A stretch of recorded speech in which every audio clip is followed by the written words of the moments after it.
আপনি কাঁদবেন না, মানুষ এখনো সিআইডি কে ভোলেনি, আমরা অবশ্যই একদিন না একদিন কেস পাবো।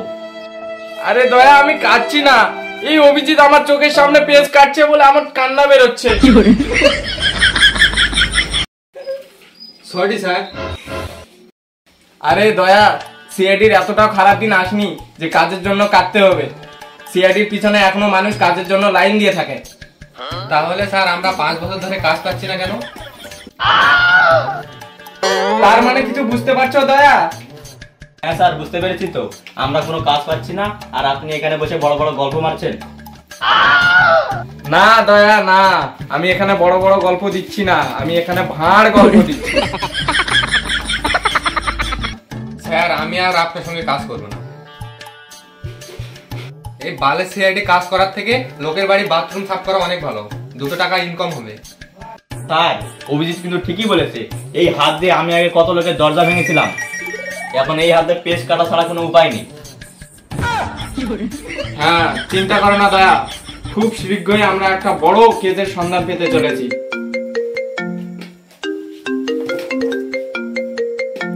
হ্যাঁ হ্যালো। হ্যাঁ হ্যালো, কে বলছো?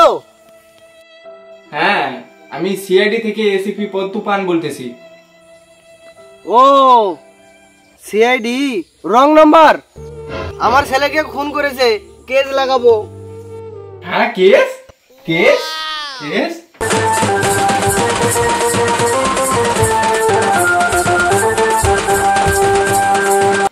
হ্যাঁ বলুন বলুন। বলছি তোমার কাছে পুলিশের নাম্বার থাকলে দাও না, কেস লাগাবো। আরে সাসা, পুলিশকে কল করার দরকার নাই, কেসটা আমাদেরকে দাও, আমরা কেসটা সলভ করে দিব। না না, আমি তোমাদেরকে কেস দেবো না, আমি পুলিশকে কেস দেবো, তোমার কোনো কাজের না।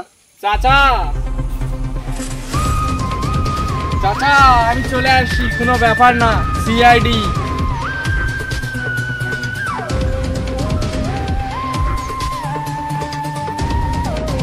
দয়া, হ্যাঁ বলুন স্যার, কোনো দরজা ভাঙতে হবে নাকি?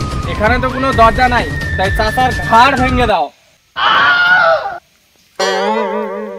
হ্যাঁ স্যার, এখনই ভাঙছি। দাঁড়াও দয়া দাঁড়াও, চাচা যদি কেসটা আমাদেরকে না দিয়ে পুলিশকে দেয় তখন ভাঙবে।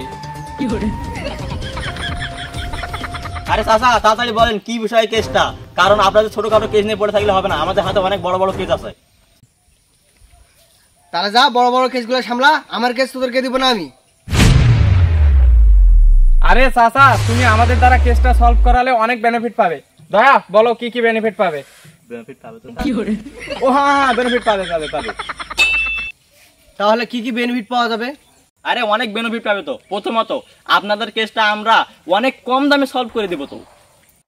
আর দ্বিতীয়ত, পুলিশ এখনো আর্জি করে কেসটা সলভ করতে পারেনি। তুমি কিভাবে ভাবলে পুলিশ তোমার কেসটা সলভ করবে? আর সব থেকে বড় বেনিফিট, তোমাদের কাছ থেকে আমরা নাস্তা করব না। তোমাদের মতো ভালো সিআইডিকে কে নাস্তা করা?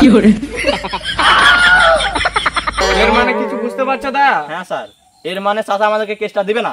আরে চাচা কেসটা দিবে না, না কেসটা দিতে চাচ্ছে না। বুঝতে পারছো, এইভাবে হবে না, যাও চাচার ঘাটটা ভেঙে দাও।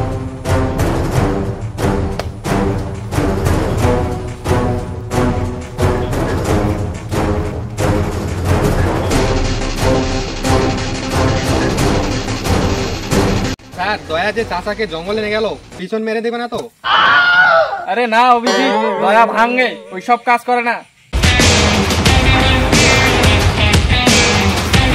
চাচা, এই কেসটা পুলিশকে না দিয়ে আমাদেরকে দিয়ে দিন চাচা, নাহলে না খেতে পেয়ে মরে যাবো চাচা, কেসটা আমাদেরকে দিয়ে দিন চাচা। ঠিক আছে, এত করে যাও তুই বলতেছিস, তাহলে তোরাই নি কেসটা।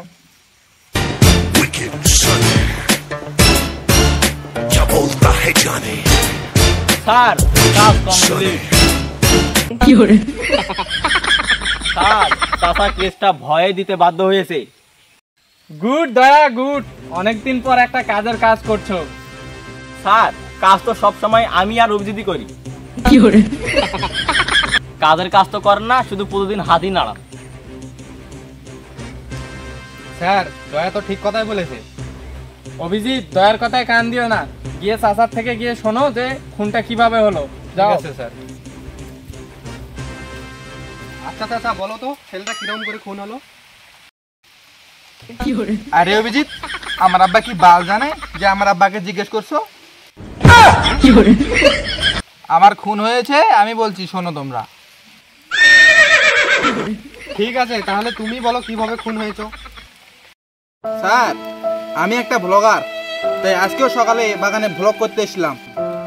তারপর গাইস, আমি আসছি ফকফকা ইউটিউব চ্যানেল থেকে সকালবেলা আজকে বাগানের মধ্যে হাউ করতে। আমি আপনাদেরকে দেখাবো।